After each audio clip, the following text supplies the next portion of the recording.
Presidente Pradal, oggi viene inaugurata la nuova sede dell'articolazione organizzativa dell'unità di raccolta Avis provinciale qui all'Istituto Bombozzolla. L'Avis non si è mai fermata neanche durante il Covid e oggi è una novità importante per tutto il territorio.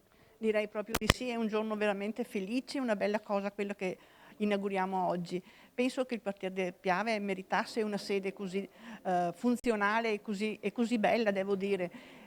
Penso che i nostri donatori siano felici di venire su un centro che è così attento anche alla qualità del prodotto, perché poi si riduce nel fatto che diventi una qualità del prodotto se c'è il percorso corretto di un'articolazione organizzativa. Chiaro è che in questo periodo, come si dice ormai dappertutto, è un momento un po' particolare per la nostra associazione, ma per tutte le comunità, per tutti gli individui. Dobbiamo portare la mascherina, dobbiamo presentarci comunque con tutte quelle accortezze per evitare di prendere questo virus che ci sta minando completamente tutti quanti.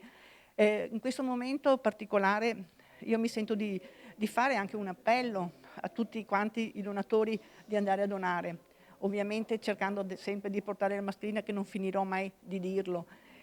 Chiaro è che in questo momento qualcuno si sente anche un po' con paura, però mi sento di dire che in queste sedi c'è sempre una tranquillità, perché il donatore che va a donare deve essere in ottima salute. Di conseguenza, se ha tutte le accortezze che sono necessarie per la donazione, forse riusciamo a venirne fuori in questo senso. Ci stanno chiedendo in questo periodo molto sangue dello 0 negativo e A negativo. Mi sento di fare oggi veramente un appello a chi ha questo gruppo di donare e chi magari donatore non lo è, di diventarlo. Penso che, come ho detto tante altre volte, chi riceve il nostro dono è felice, ma io penso che fa felice anche chi dona, perché un dono è sempre una bella cosa quando si dà agli altri. Una bella festa oggi, nonostante il periodo di difficoltà che c'è stato. Siamo riusciti finalmente a fare questa inaugurazione di questi nuovi locali. Su questo devo ringraziare ovviamente l'ULSS per aver dato all'Avis queste strutture, e ovviamente alle 5 comunali, alle 5 Avis comunali, e alla Presidente Wanda Pradal per il forte impegno che ci ha messo per arrivare alla giornata di oggi.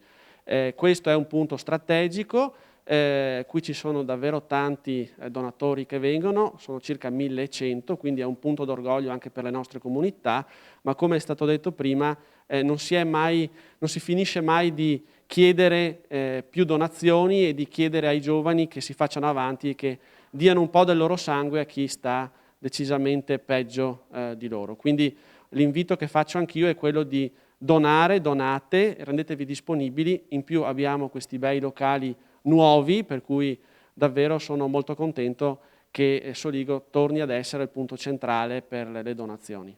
In questo momento di difficoltà per tutta la realtà sanitaria, la collaborazione fattiva tra l'USL 2 e l'Avis provinciale mai come in questo momento è forte, nel senso che per chiamare i donatori, per riuscire a selezionare i donatori, tutte le precauzioni e tutte le sicurezze vengono messe in atto.